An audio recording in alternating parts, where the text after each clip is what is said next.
At 17 years old, Sam Burns weighed 50 pounds. He lived with progeria, a rare genetic condition that results in tight skin, a lack of weight gain, stunted growth, and heart disease. Given those physical constraints, most people assume that Sam's daily experience was defined by struggle or a need for pity. But when an NPR reporter asked what the world should know about him, Sam simply replied that he had a very happy life. He attributed this happiness to a mindset involving 3 areas of focus: his own capabilities, his community, and his future. Sam's approach suggests that joy is a framework designed to bypass limitations, rather than an emotion that occurs by chance. The first area of focus begins with the physical self. Before his freshman year of high school, Sam wanted to play snare drum in the marching band. However, a standard drum and its harness weigh about 40 pounds, nearly 80. Because he couldn't carry the weight, he was assigned to pay percussion. He played the bongos and timpani from a stationary position. But for Sam, losing the ability to march felt like a defeat. Rather than accepting the limitation, Sam and his family worked with an engineer to design a custom snare drum apparatus. They eventually produced a harness that weighed only 6 pounds. This experience formed Sam's first rule: be okay with what you cannot do, and categorize your passions into a can-do column by making adjustments. This first sphere of focus requires modifying the environment to fit one's capabilities, rather than dwelling on the things that remain out of reach. Once Sam addressed his physical constraints, his focus expanded to the people around him.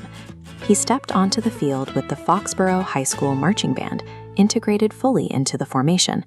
He found a tribe in his fellow band members. This was a group united by music, and because of that shared goal, they saw Sam for his internal identity rather than his physical condition.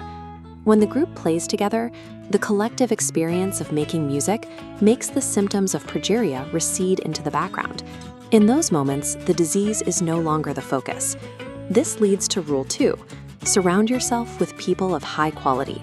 Sam believed in intentionally choosing a community that provides a positive influence on daily life.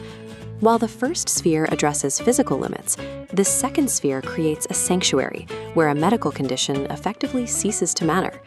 The final sphere involves how Sam viewed his disease over time. When he was younger, he saw progeria as an all-encompassing force that caused stress and shortened lives. His perspective changed when he reframed the disease biologically. He began to see it not as a monster, but as an abnormal protein that weakens the structure of cells. Stripping the illness of its emotional weight allowed him to view it as a structural problem rather than a personal burden. This intellectual shift supported Rule 3: keep moving forward. Sam always kept something to look forward to on his timeline, whether it was a future career in biology or simply the release of a new comic book. By projecting his focus toward the future, Sam prevented the paralysis of self-pity, ensuring that his current suffering remained a temporary state. The strength of this philosophy was tested during a severe hospitalization.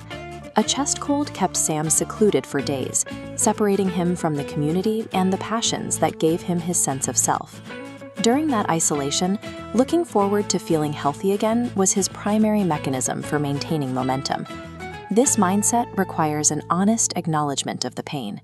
Sam noted that being brave is not supposed to be easy, and he accepted that some days would be difficult.